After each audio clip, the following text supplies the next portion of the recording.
Chaos has proper kicked off at Bramall Lane, and what you're about to learn in the next few minutes might flip your view on the future of the Blades on its head. 3 bombshells have landed at Sheffield United, and each one could decide if we're sinking for good or finally catching a glimmer of hope at the end of this tunnel. Hit subscribe, drop us a like, and stick around right till the end, because the third reveal is a real jaw-dropper. Come on then!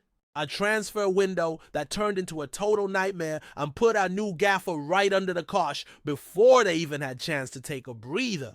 What happened behind closed doors was so shambolic, it cost the job of the bloke who bagged us 96 points last season. Let's have it straight, folks. What went down this window was a proper tragedy waiting to happen. I'll ask you, how does a club manage to bag 7 out of 12 signings after the season's already started? I'll tell you, that's not planning, that's pure panic. Ruben Selles has walked into a proper mess, and he's trying to plug the leaks with his bare hands. 6 new centre backs came through the door. But guess what? On the opening day, we only had Tyler Binden fit and ready. You heard right. Just the one centre back to kick things off. And the worst bit? We only splashed actual cash after flogging Anel Ahmedhodzic to Feyenoord for 7 million quid. Up till then, the only paid signings were a couple of lads from Bulgaria picked out by an algorithm. You get the picture, right? Chris Wilder, the man who got us 96 points, was given the boot because of all this chaos. Was it really worth swapping experience and results for this shambles? I'll answer. That for you. It was a mistake that could cost us big time. And EFL experts just dropped a bomb that'll make you wonder if we've actually sorted our problems at all. What he's dug up about our attack might explain why we're still struggling out on the pitch. Now here's the gut punch for every Blades fan. Justin Peach, EFL specialist, went straight in on the second tier podcast. Our attack's still a joke. 4 games, 1 goal scored, and 7 conceded. I ask you again, how are we meant to win like that? He nailed it. We lost Rian Brewster, lost Rexaki, who went back to Crystal Palace, and what have we done to fill the gap?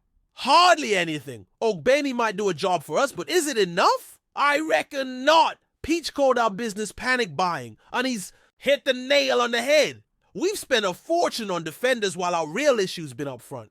While every other club in the championship have tooled up to go on the attack, we've just stuck a plaster over the backline. The result's there for all to see. Not a single win, with Selles running the show so far. And you can't just pin it all on the gaffer if the squad's not got the ammo to find the net. Can we still turn it round? I think so, but time's well and truly running out for us. Now for the killer blow. An ex-player who knows the championship inside out has just nailed it. Our manager's run out of excuses, and it's time to deliver right now. Jobi McAnuff, BBC pundit, and someone who knows their onions about English. Footy didn't mince his words on the EFL's 72 Plus podcast. He said exactly what every Blades fan's thinking. Selles is fresh out of excuses, straight to the point. I wasn't impressed with how he set the team up. He's not getting the best out of this lot. And to be fair, McAnuff gave him a bit of leeway, saying maybe the manager didn't get the tools he needed at first. But now, with Alex Matos, Ben Mee, Mark McGuinness, Ogbeni, Japhet Tanganga, Danny Ings, and Tahith Chong in the squad, there are no more excuses left. I'll ask you again, are these new faces enough to get us off the bottom? The talent's there, but now it's time to put up or shut up. McAnuff said it all. He certainly can't fall back on excuses with what he's got now. 5 losses out of 5, league and cup, bottom of the championship. The pressures turned up to the max, and Selles has to pull something out sharpish, or he'll be following Chris Wilder out the door. So Blade, after all that, I want to know, do you back Ruben Selles to turn this nightmare around, or is it time to look for someone else in the dugout? And these last-minute signings, can Danny Ings and Tahith Chong really rescue our attack, or is it another panic buy from upstairs? Look, I know it's rough being a Sheffield United fan right now. 5 losses on the bounce, rock bottom, a transfer window in absolute bits. But that's exactly why I started this channel. For us to moan, suffer, and stick together for our Blades. If you've made it this far, you're a proper supporter who doesn't jump ship when the going gets tough.